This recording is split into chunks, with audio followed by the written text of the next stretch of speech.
Шөлдің ортасында және барлық көршілерімен дұшпан болған бір ел ойлаңыз. Дәл сол жер Израиль. Өмірде қалу үшін жасау керек болған нәрселері барынша қателік істемеу. Моссад осы үшін бар. Былайша айтқанда, Моссад Ресейде ФСБ және ақш-тың FBI сияқты бір ұйым.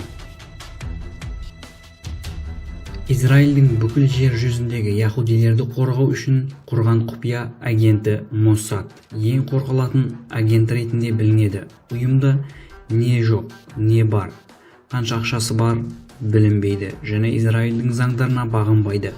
Жауапкершілікті президент мойнына алады. 1951 жылы ресми түрде құрылған бұл ұйымның қанша адамы бар екені білінбейді. Бірақ бірнеше мың дегендегі жобамен айтылады. Бірақ олардың алатын сабақтары өте қиын. Ең алдымен университет бітірген болуы керек. Және бірнеше тілді ана тілі сияқты еркін сөйлеу алуы керек. Бұл ең қарапайымдары. Бұдан бөлек адам өлтіру, ұрлық жасау, аш қалу, ұйықтамау, бет әлпетін өзгерте алу, физикалық соққыларға шыдай алу, соғыса алу, суыққанды болу, басшысына мойынсыну, барлық қаруды қолдана алу, өмірдің шарттары қалай болса да өмірге қалуға тырысу, және адамды сендіре алатындай өтірік айту бойынша үйретіліп дайындалады.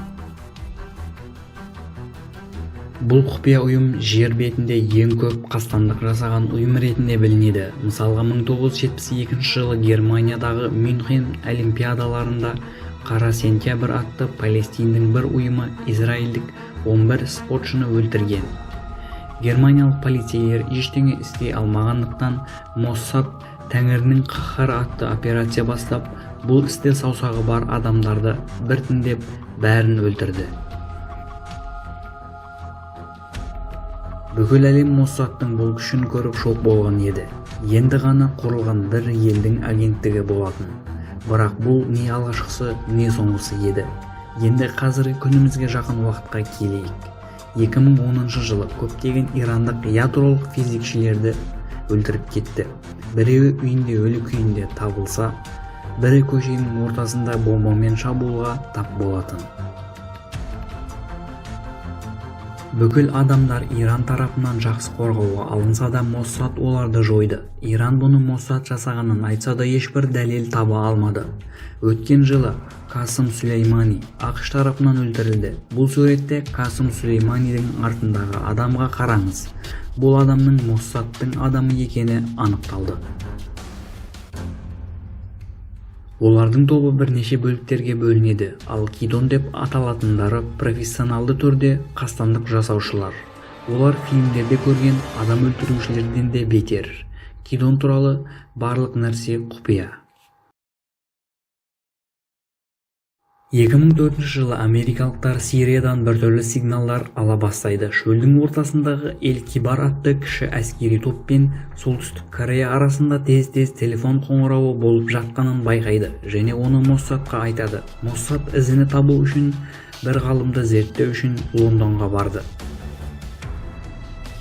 Ғалымның қонған отеліне жасырын кіріп, компьютеріне вирус орнатып, оны бақылауға алды. Эль-Кибар әскери тобына байланысты көп мәлімет осы жерде еді. Солтүстік Корея мен Иран ол жерге ядролық орталық құрған болатын. 2007 жылы Моссад бұл жерді жойып тастады. Моссадтың агенттері барлық жерде болуы мүмкін. Күдіктенбеген адамдарыңыз бұл ұйымға жұмыс істейтіндер болуы мүмкін. Кейбір мәліметтерге қарасақ, Моссад агенті бір айна. Және ешбір агенттің бізден айырмашылығы жоқ. Оларға қарап күдіктенбейсіз. Жүрген жерлеріне тез сіңісіп кетеді. Мысалға, бұл суретте көрген адамдарыңыз Хамастың ішіне кірген Моссад агенттері. Енді сізге бір тыңшылық оқиғасын айтамын. Эл Коэн Мысырда туған, кедей бір отбасының ұлы. Мысыр армиясы үшін көптеген істер атқарды. Сирияда әскерге барып, генералдардың көзіне түсті, сеніміне кірді. Сирияда министр деңгейіне дейін жетті, бірақ ол Моссадтың тыңшысы еді. Және адам сенгісіз жолдар арқылы Израильге Сирия туралы мәлімет беріп отыратын. Сирия әскерінің баратын жерін егіп қойған ағаштар мен Израильге білдіретін бұл адам соншалықты сенімге кірді және Сирия президенті болуға да аз қалды.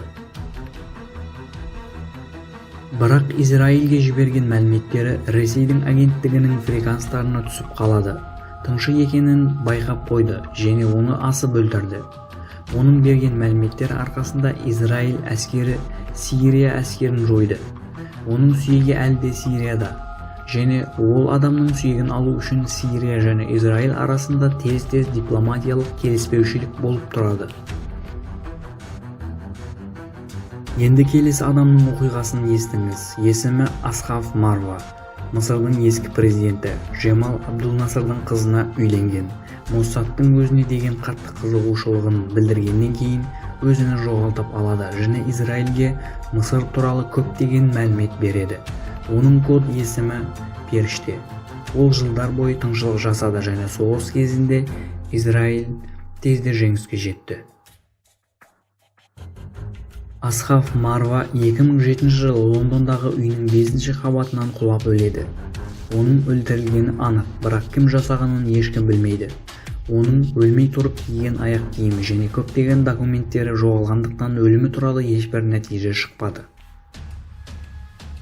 Екінші дүниежүзілік соғыстан кейін Германияның көптеген танымал әскерлері Моссад тарапынан өлтіріле бастады. Өлді деп білінген Адольф Алтман деген генералдың өлмегенін және Аргентинада өмір сүріп жүргенін анықтады. Және Израильдің агенттері ұрлап кетті.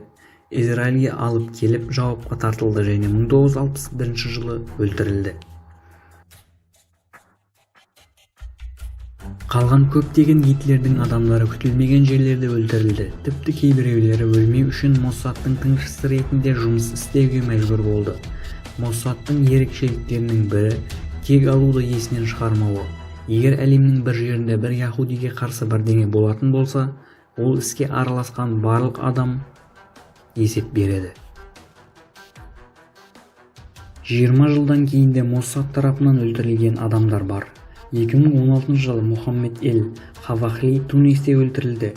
Ол адам Палестин үшін пилотсыз әскери ұшақ жасаймын деп әрекет етіп жатқан еді. Бұл ісі үшін өлтірілді.